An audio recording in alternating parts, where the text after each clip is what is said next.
Eto. Magandang tanong. Hindi mapalagpas. Okay? Tanong to ni Ram Avery. Ha? Ang sabi ni Ram Avery. Sir Jamison, napanood ko po yung video nyo dun sa Avery ni Joey Atienza. Na-mention nyo nga po yung pagbabalik ng ancestral green. Okay. Sigurado naman po ba na green din yung magiging paanak ng pairing? O tinatanong niya, ancestral green or pure green, ikakasama sa pure green. Paano po madedetermine kung may nagawang changes dun sa anak? At para enough na ito para sabihin na bagong mutation. So ang tanong ni Ram Avery, Sir, parehong ancestral green o parehong pure green pinagbangga nyo. Tapos may kakaibang lumabas na color pattern o color dun sa anak. Paano po masasabing mutation na agad yun? Okay, gandang tanong, di ba? Gandang tanong ni Ram Avery. Lahat ng pwedeng mag-iba ang kulay sa wild type form, o para malinaw, ibabalik natin yung picture ng wild type form. ito wild type form to, or ancestral green ni Ricardo Duran, okay, ng Muntinlupa. Ito yung kanyang ibon. Ayan, yan yung wild type form ng fishery, or pwede natin masabing ancestral green. Yan yung dapat mong pagbasihan. Yan yung original form, kumbaga. Okay, ngayon kung may na bago sa kulay niyan, mapa sa noo, mapa sa katawan, mapa sa buntot, nagbago, nagiba talaga. Kasi kabisado mo na kabisado mo na tong wild type form. Ito yung ibon ni Ricardo Duran. O di ngayon sasabihin mo, Sir, yung mga banggaan ko ng ancestral green may ibang nilabas. Paano ko masasabi kung mutation na yun? Pag meron pong ibang lumabas na kakaibang kulay, na bago yung wild type form, mutation na po yun. Color mutation na yun. Okay, ulitin natin. So nabago. Color mutation na po yun. Ang susunod na tanong, baka naman kombinasyon yung phenotype na yun o yung itsura ng lumabas sa anak, baka kombinasyon ng mga mutation, hindi lang single mutation. Kasi malay ba natin, eto, ancestral green, sabihin na lang natin, kunwari, hindi to ancestral green, itong ibon ni Ricardo Duran. Ano pala to? Normal green lang. Kunwari lang, pero ancestral green yan. Kunwari, normal green yan. Pinagbangga-bangga mo yung normal green, yung pala, may split blue, may split dilute. di mag-iiba ang color. Di nung mga anak. Ngayon sasabihin mo, Sir, nakapagpalabas ako. Kunwari, baguhan lang siya. Antindi, Sir, nakapagpalabas ako ng bagong kulay. Mutation na ba yun? Mutation siya. Ang tanong lang, single ba? Or baka kombinasyon yun nung mga lumatagal ng lumabas na mutation. Ulitin natin single mutation kaya nakakaiba, bagong mutation kaya na single mutation, or baka kombinasyon yun nung mga matagal ng lumabas o mga luma ng mga mutation. So yun ang tanong. Kasi kung kombinasyon pala yun, hindi ka nakapagpalabas ng bagong mutation. Nag-combined lang dun yung mga nakakarga sa normal green. So mutation pa rin yun dahil mutation namang matatawag, kombinasyon nga lang. Walang bago. Diba? Diba ang hinahabol natin yung bagong mutation? Okay. So yun, nililinaw natin yung kay Ram Avery. So pag may lumabas, mutation naman siya. Ang susunod na tanong, bago ba siya? Single mutation ba siya? Hindi pa ba siya lumalabas? Hindi pa ba siya yung katulad ng mga naglabasan ng mga nakaraang mutation? Di ang ganda pagka bago mutation talaga. Or baka naman pala combination siya ng mutation. So yun kagad na dapat tanungin ng mga baguhan. Kasi kung ipagmamalaki kagad nila, Sir, bago to, tingnan nyo. Ipopost niya kagad, may bago mutation ako. Yung pala kombinasyon lang ng mga lumang matagal na lumabas na mga mutation. Kailangan may alam ka sa color genetics. Pahabain pa natin yun. Pero may pangatlo. Pangatlong tanong si Ram Avery na medyo may dating at maganda rin. Teka, nauuhaw na ako. Sandali lang po.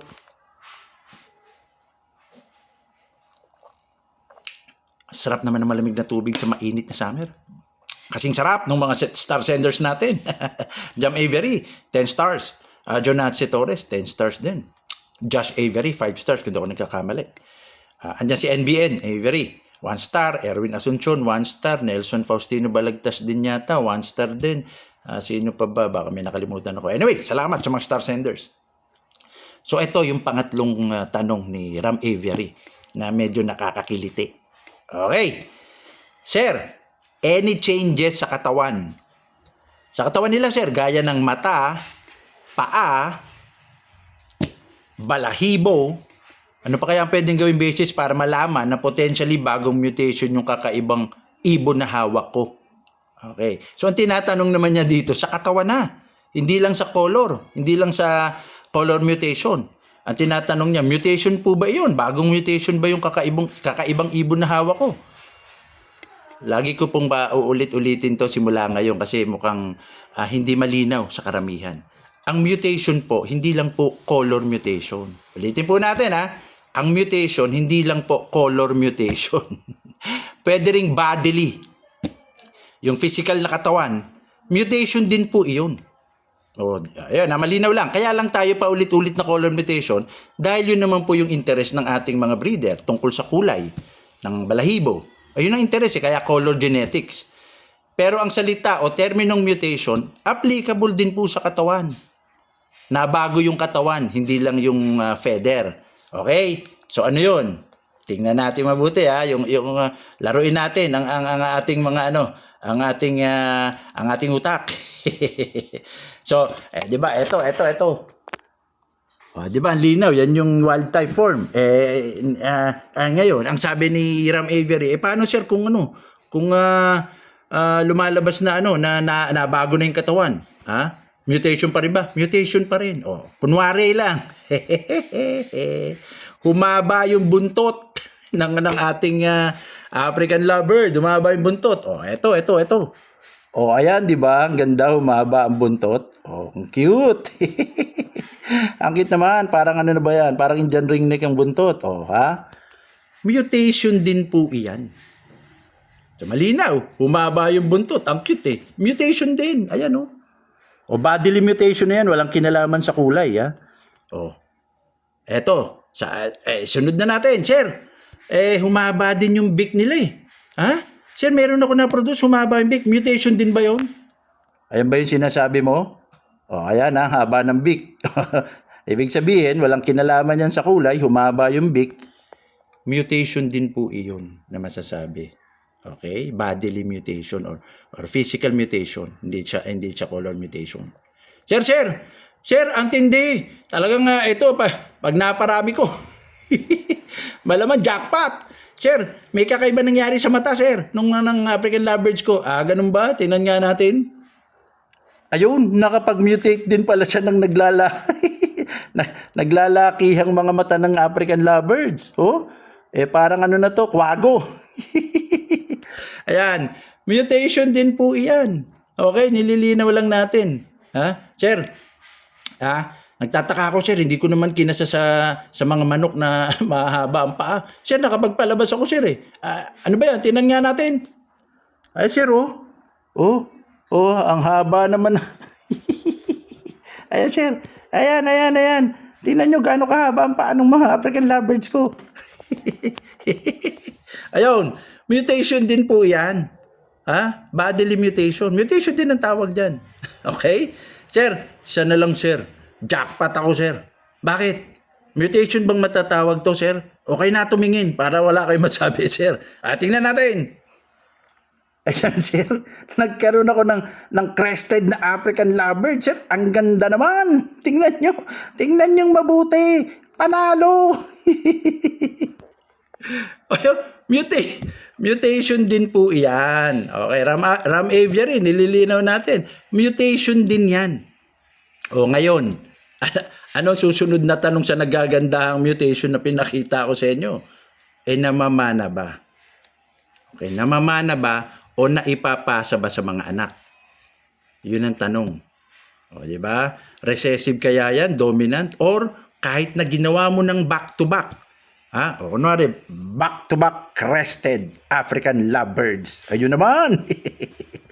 Pinagpares mo na, binak-to-back mo na, hindi pa rin lumabas. Ayun ang mahirap. Kasi dapat sumusunod yan sa mode of inheritance. Didiscuss lang natin to sa mga baguhan. So meaning, mutation pa rin. Tama, yun ang tawag. Kaya lang, interesado tayo sa mutation na namamana. Ulitin natin ayan yung mga mutation, kakaiba, haba ng paa, malakwagong mata, ang haba naman ng beak na yan. Ang ganda naman ng buntot na yan. Di ba? So meaning, mutation sila. Ang linaw.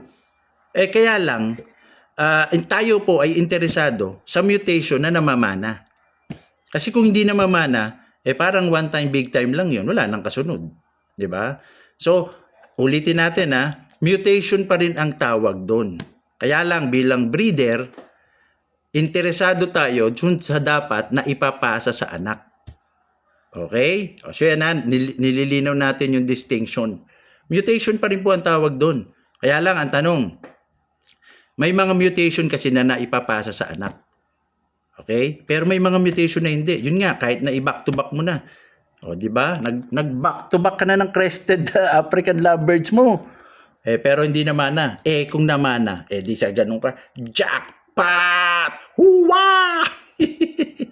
Yun lang. Kaya yun ang tanong. Namamana ba itong mga bodily mutation na to? Hindi lang to color Nagbago yung mga shape ng katawan. O, di ba? So yun ang sunod na Ram Avery, yun ang sunod na tanong. Mutation pa rin ang tawag doon. Pero yung interesting na tanong is, namamana ba ng mga anak? Ayan, medyo lumilinaw na Doon muna tayo. Balik-balikan nyo lang ang mga suwabe at panalo at jackpot na mga mutation. Ayun! Salamat po! Hasta la vista!